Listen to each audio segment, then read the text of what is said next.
Hey, how are you? Fine, how you Could you doing? do me a favor and have a seat right over there on that stool, please? Yeah. Some people thought that you were, entrapping these people. We have a very strict protocol. Sometimes you have to change the rules. I mean, there was an assistant district attorney. Cops go out to arrest him. Break down the door, he doesn't answer. And they get to the hallway and he's got a pistol pointing to his head. It was exposed that you were having an affair. The woman that was 22 years younger than you. So much of it was inaccurate and wrong. An arrest warrant issued in Shiawassee County for TV star Chris Hansen. He's like an anti-hero. He's like catching predators, but he's a klepto behind the scenes. 911, what are you reporting? Hi, there's a person who's been stalking me online and they just showed up to my house. Do we know his name at all? It's Chris Hansen. Chris Hansen was able to catch predators in real time on his show. He set up the perfect scenario to trap creepy men and expose them. Even though Chris did his part by stopping these men, he also caused a lot of damage and pushed some people to the point of unaliving themselves. On top of it all, Chris Hansen might present himself as a law-abiding citizen, but in reality, he's just as criminal as some of the monsters he's exposed. So let's get into it. We're taking a deep dive into the show To Catch a Predator with Chris Hansen, because the predators on this show weren't the only sketchy part about it. So if you guys haven't seen this series before, it was crazy television, because Chris Hansen and his crew would go and track down predators who wanted to find young minors to meet up with. They would set up a perfect scenario where this predator would come to the home and Chris Hansen would confront them. I remember growing up and watching this show, and it was wild to see how these men, these perverts, would go to this home and then national television would catch them. This person wrote on Twitter, "We need to bring back this show. They used to get like 20 people in 3 days. That's insane." It is wild to think about how many men Chris Hansen was able to expose. But let's go ahead and watch a clip together of the show so you guys have an idea of what he was doing. Huh? I gotta finish getting changed, Kat. Well, I want you. But he won't get the chance to watch our decoy finish getting dressed. Instead, he'll meet me. Hey, how are you? Fine, how you Could you do doing? me a favor and have a seat right over there on that stool, please? Yeah. What's going on? Not much. How you doing? Good, how are you? Fine. Good, please have a seat. It takes him a second to get on the stool. Okay, no offense, but this guy looks really short. Doesn't he low-key, like, look at Chris Hansen next to him. This guy looks like he's, like, 5 foot. Because he's under 5 feet tall. Who asked you to come over exactly? Who asked you to come over? Destiny? Destiny. How did you meet Destiny?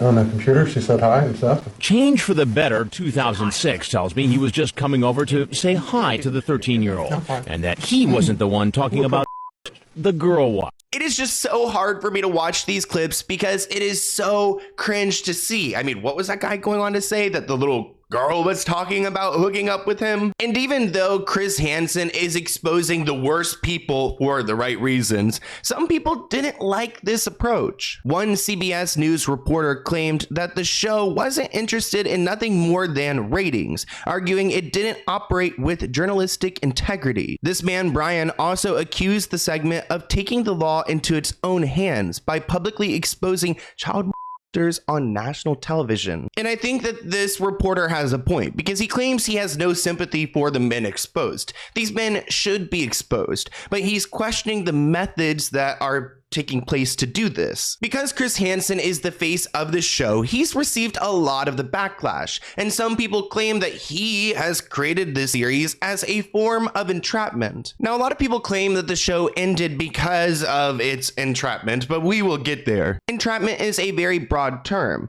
In order to prove that an officer is entrapping someone, it has to be proven that the cop was very forceful or aggressive in order to get someone to participate in that activity. So essentially, I mean, they are creating fake like children to talk to these predators, and cops actually do this, but it depends on how hard they're trying to get this person in this certain spot so they can charge them or expose them in this case. The show ultimately didn't cave to the criticisms about entrapment, because essentially these guys are going to this location on their own accord, free will, and they were attempting to hook up with these minors. So really, it's not entrapment at the end of the day. Here's a clip of Chris Hansen defending his approach. Some people thought that you were, entrapping these people. I don't see that at all. It's not entrapment. First of all, you have to be law enforcement to commit entrapment. It's not a civil infraction, right, as you know as a lawyer. Yep. Yeah, so that's number one. Number two, we have a very strict protocol, and even the last one that we did, the most recent one in Connecticut, the guys have to raise the specter of sex first. They have to make the solicitation.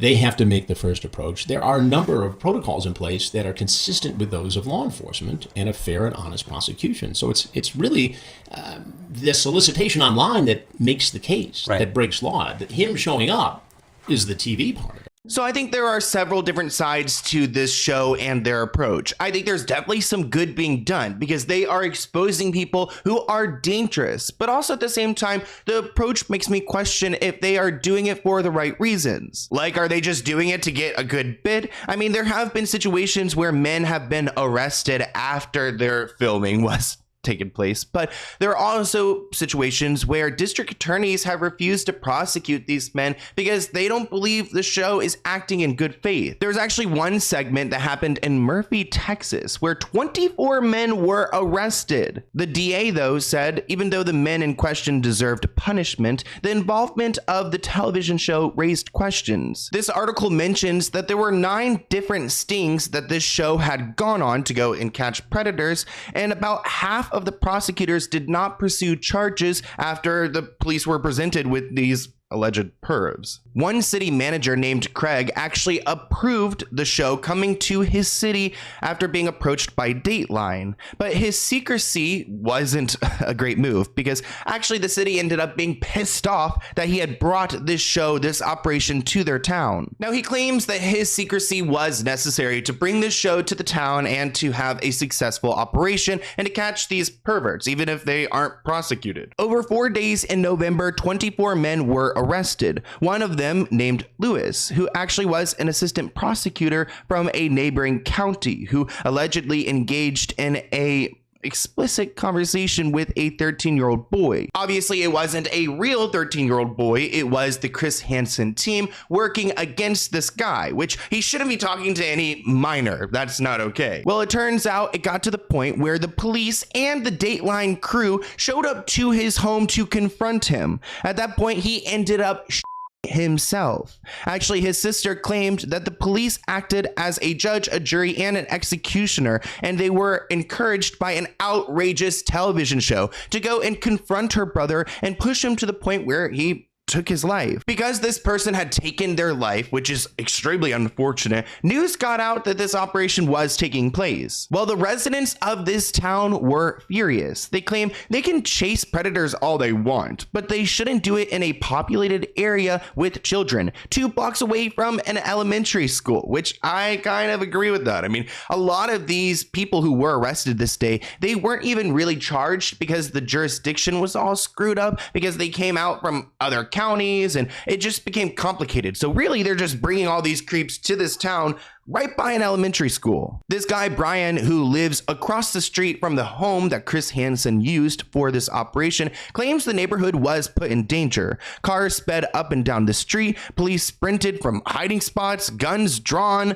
They were arresting people. I guess one suspect dropped a bag of crack at one point. Of course, Chris Hansen needed to explain how this operation went down so poorly, but he didn't have much of an excuse. He claimed, "I don't want to get involved in the DA's business or the police's business, but I can tell you in other locations, these issues did not come up." There's a lot of people who question the police's integrity for working with an entertainment show because, you're not really supposed to work with private organizations to arrest people. That's when the law gets a little bit complicated. I mean, I wouldn't want a reality show working with police officers to arrest me for whatever reason. I mean, it just doesn't sound right on paper. And when Chris Hansen first started the show, they didn't even work with police officers. So really, it was just about getting these bits of content to put on the show and to cause controversy. I mean, I have so many questions running through my head. How many total people did you have a sit down with? Probably close to 330. And out of those 330, were almost all arrested? In the first 2 investigations, Mike, we didn't have a parallel investigation with the police. We just did it on our own. But there were cases made. For instance, in the first investigation, the firefighter was prosecuted.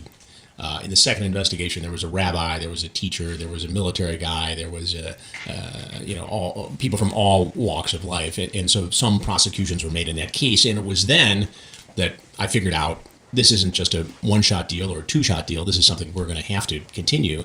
And two things came to mind. One, it was socially irresponsible to let these guys just go. Because it was harder for the police to build a case. And two, it was unfulfilling for the viewer to see these guys walk away in the wind just from a practical television production standpoint. So it was right about then that we were contacted by Riverside County Sheriff's Department and said, do you want to do this? And so we fashioned a way, and we took a lot of criticism from, Scarlet J journalists. You're working too close to police. You can't do this. You can't do that. Well, you know what? Sometimes you have to change the rules. You have to expand your horizons. You have to do what's right for society, for the story, and for public safety. See, I totally get what Chris Hansen is trying to do here. I also believe in exposing predators, but I have my opinions when it comes to government and how the police should operate. And in my opinion, there is no rewriting the rules. Like, there is a constitution, you follow the constitution, and we go from there. We do not rewrite the rules and change it up, because that's when it gets a little more complicated and you run into problems. Like this problem, because one alleged predator was actually acquitted. A 26-year-old man was arrested for trying to have relations with a 13-year-old girl back in 2006. But in 2011, the judge overseeing his case threw it out only 6 days after looking at it, saying the prosecution failed to prove that the young man actually intended to have relations with this 13-year-old girl that never really existed. This is where entrapment was brought up again. The judge accused the segment of entrapment. After the trial, the defendant's mother vowed to sue NBC to reclaim the money spent defending her son, which is just another situation where you can see the flaws of this show and how it's not really doing justice at the end of the day. Here's actually a clip from his moment. He thinks the girl he's meeting is 13. I'm so glad you made it. Have a seat. I made some frozen lemonade. Very cool. Yeah, you like lemonade? I do. He's Joseph Roisman, a military man currently enlisted in the Navy. There were a total of 3 military men caught in this investigation. Pat him down, pat him down. It's kind of weird that they put an adult woman there. I've never seen them do that before. So I guess maybe it's to trip up the guy thinking that he's meeting with a girl, but then he sees an adult woman. I don't really know. But it's all creepy all around. And it's not the first time that this show had gotten in trouble, because remember that one guy who took his life? Well, his sister ended up suing the show, and for a pretty penny, $100 million against NBC, claiming that the exposure from this show pushed her brother to take his own life. She did win in a way, because there was some type of payout, there was a private settlement, but she brought it to the court, claiming that after this show went out, the police worked with the show to really trap her brother in. And honestly, they should have, because the guy wasn't doing the right thing. I mean, he had, I guess, possession of children on tapes. This guy was a creep. There were graphic online chats. He was completely exposed. And honestly, I guess it's weird, because it's the right thing because he's a monster, but then him taking his own life. This is where I don't really have a hard stance, because I mean, he's clearly a monster. So really, does she deserve a payout because he was a predator? I mean, there was an assistant district attorney, if I'm correct, right, that was down in Texas. Absolutely. That basically put himself in a position that he was... he had 2 different chats with 2 different decoys online, and he never showed up at the Sting House. This was in Murphy, Texas. He was an assistant district attorney in a neighboring county. Would love to hear it. Bill Conrad Jr. And the cops go out to arrest him the next day. As they would anybody else. As they would anybody else. Now, they were doing this as a courtesy as opposed to make a big show out of it and arrest him at the DA's office the next day. Right. I had no control over that. I would have preferred, television-wise, they go into the DA's office the next day, because that's a big that's show. big on TV, But absolutely. whatever, it wasn't my call. So we're in the street, they go in, break down the door, he doesn't answer, and they get to the hallway, and he's got a pistol pointing to his head. Guys, I'm not going to hurt you. And he himself in the head. He later dies. There's a helicopter in the backyard. It's horrible. It is a tragic story, and it's tragic on multiple levels. And this is the kind of tragedy that NBC doesn't want to be wrapped up in, so they start to distance themselves from Chris Hansen. It's the advertisers that didn't want their commercials shown with his program. So if the advertisers start to pull out, the money goes away, and the program really just falls apart. And honestly, it probably was time because of so much controversy involved. But Chris Hansen wasn't fired because his program started to fail. He was fired because of infidelity. He was at NBC for 20 years, but he was fired after getting caught misbehaving on his own. In 2011, he and another reporter got a little too close for comfort, which normally wouldn't be a huge problem, but Chris was married at the time. Chris obviously wasn't doing anything on the same level as the predators that he exposed, but this story came out and it made the network look bad, so they had to get rid of him. Even though it was a big scandal, it wasn't the end of Chris Hansen's marriage to Mary Joan. She actually filed for divorce in 2019 because she claims that Chris had damaged their relationship beyond repair. He ended up remarrying in 2021 to a woman named Gabrielle. You'd been married for a long time, 2 sons, like you mentioned. Mm-hmm. And then in 2011, it was exposed that you were having an affair with a woman that was 22 years younger than you, Kristen Cadell. Am I pronouncing it right? I believe so. So much of it was inaccurate and wrong, and people had a little bit of a heyday with it. But it was, I've said everything I'm going to say on it. Well, then in 2013, there was a photo that surfaced of the two of you kissing, and then it was announced that you're going to be let go from Dateline, well, from NBC. Was it over that photo? No, the two things had nothing to do with each other. Look, Dateline was going in a different direction. I was there doing a lot of investigative stuff, but also the murder stuff. And, there was discussion about different roles and different things. And I had the opportunity to do a lot of different things at that time. And so to suggest the two were linked, it's just not true. So he was out from NBC, but To Catch a Predator was a big show. I mean, I remember watching it growing up. So at one point he fought to get it back. In 2015, he launched a Kickstarter campaign to fund a web series called Hansen vs. Predator, which he planned to do the same thing on his own program. He actually ended up raising a bunch of money, and in August 2016, he was hired to host a show called Crime Watch Daily, and he was going to have his little Hansen vs. Predator segment part of that show. Here's a clip where they are promoting Chris Hansen and his new endeavor.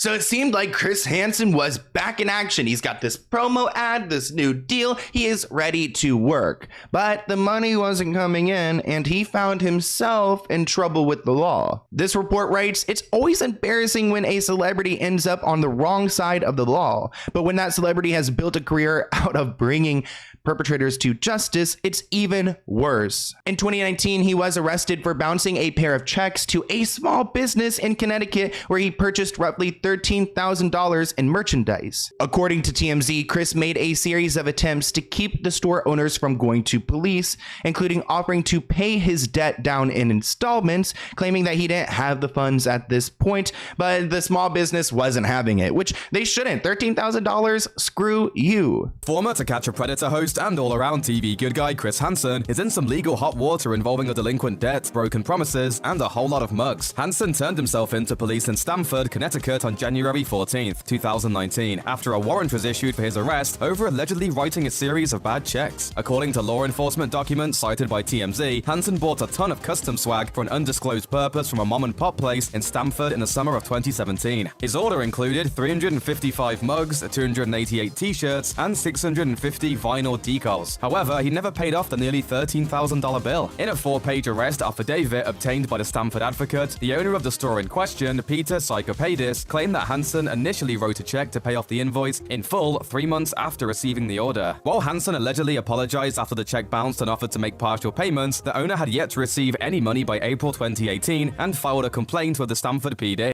So that was a merchandise deal gone wrong, which I thought, you know what, why don't I plug my own merch? Because I recently came out with merch. Let's get into it. It's a black shirt with like white embroidery. It's very nice. It's got the Sloan logo tag. If you guys want to check it out, I will link it below. Definitely go and shop my merch. You can go to sloanhooks.com. But let's go ahead and talk more about Chris Hansen, because this wasn't the first time he got into legal trouble. At one point, he was arrested after not turning over trafficking video evidence.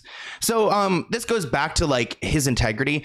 I would love to interview Chris Hansen one day. I'm not hating, but like if you want the right thing to happen, wouldn't you provide the evidence? Like not keep it for your own so you could, like, I don't know, catch a story or, you know, get the first hit. I'm not entirely sure, but I feel like if the police want something, you turn it over because you want justice to be served. So this all went down in Michigan, and he was summoned to jail because he didn't show up to court after being requested to turn over footage of a police sting operation. It was anticipated he would present a video against 3 men charged with attempting to solicit underage girls for Chris Hansen would not release the entire video clip. He did offer an edited video, but one of the defendants demanded that the complete footage be shown, but he argued that it could provide exonerating evidence. So he had something that could affect the case, and he wanted to have control over that, which is not okay. Chris Hansen was locked up in Michigan, but then he was released and given 14 days to deliver the uncut video. He ended up providing the footage because he didn't want to go back to jail, and he claims that he only missed court because there was a misunderstanding, some miscommunication around scheduling. An arrest warrant issued in Shiawassee County for TV star Chris Hansen. Yeah. Yes, so we know him from To Catch a Predator. Apparently, the host has failed to return discovery materials to one of the attorneys. The individual's charged in a sex trafficking case that busted 3 people in Shiawassee County, and it was a sting, Siobhan, that he set up. Right. So a subpoena has been issued for his arrest in the 35th District Court by Judge Matthew Stewart. So Chris Hansen is also guilty of breaking the law as well, but he's also guilty of other things. Some people accuse him of scamming. For instance, he had that Kickstarter for his Hansen vs. Predators show, which a lot of people didn't get their reward. I guess they were promised like mugs and t-shirts, probably that merchandise that he ended up like stealing from a small business for. So they did end up getting their things like a lot later, and some uncut footage and some things like that, but it took a few years and he lost a lot of fans. It really tarnished his reputation. It's not the first time that he has stiffed people up for some money. YouTuber Theo Vaughn flew Chris Hansen out to Las Vegas to appear on his show, and while there, Chris allegedly racked up a huge hotel and spa bill expecting Theo to pay for it, and argued with his team about it. Here's a clip of Theo explaining his interaction with Chris Hansen. But then he like ran up extra nights at like extra stuff at the hotel, like, and tried to keep it onto our tab, even though it was like what, like dinners and drinks and shit like that. We agreed to only one night. He tried to do 3. Say he didn't have his credit card when he left the hotel. Huge room service bills. So this isn't shocking to you, is what you guys are saying? Because it was shocking to me, but I thought it was a misunderstanding when it happened at the hotel. But then you see but this. If you see this, and it patter. Yeah, he's like an anti-hero. He's like catching predators, but he's a klepto behind the scenes. Yeah. The first thing I thought was, man, I wouldn't do this to somebody. I wouldn't, have an extra $1,500 worth of hotel bill. That's a lot of money, man. Yeah, right. For a couple of nights at a hotel. He was walking out of the hotel, and she was on the phone with the guy with the front desk, and the lady was literally saying, Mr. Hansen, to have him put down his card. So he had to. Yeah. So he had to. So wow. But I don't. And the crazy thing is, he didn't seem like, if I'd have tried to call him or try to reach him, like he wouldn't have, kind of tried to answer, like he wouldn't have answered the phone. It seemed like he would have answered the phone. He would have communicated. Yeah. But so, yeah, it just kind of hurt my feelings a little, because it was like, oh, I wouldn't do that to somebody. So Chris is guilty of having issues with money. I mean, I think that is clear. Actually, he was evicted from his Manhattan apartment at one point after not paying his rent, and his Connecticut home was foreclosed on by the bank. Not to mention, he has a ton of credit card debt. So this guy has issues with money. It is sad to see, because like, I don't know. I mean, he's been like a reporter for a long time. He's done a lot of work. Like, why is he having issues with money? Maybe he just spends way too much. But in recent history, he's become kind of a YouTuber. Actually, he had a big investigation involving Onision, who is an OG YouTuber who we've talked about before on some podcast episodes, I think with Eugenia Cooney. He's pretty problematic. He's done some really nasty things, and Chris Hansen has used his story to kind of bring himself to relevance again with the younger people who are watching the YouTubers and on this platform to begin with. 911, what are you reporting? Hi, there's a person who's been stalking me online, and they just showed up to my house. Okay, and they're outside now? Yes, they're knocking on my door. Okay. And do you know if they have any weapons? They have a bunch of camera people, like they're YouTube stalkers. Okay. But no weapons seen?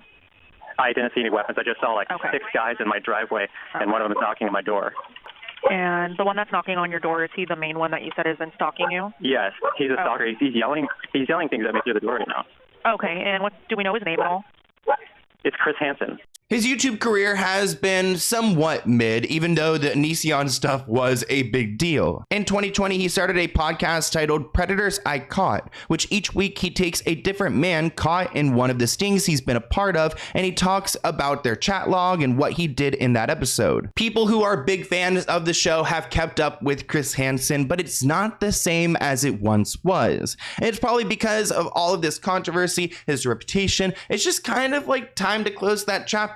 Even though I do think we need to find new ways to catch future predators or predators who are out and about right now. But I want to hear what you guys think of this video in the comments below, and I'll see you in a new one soon. If you guys want to check out the merch, I will link it below. But until next time, bye guys.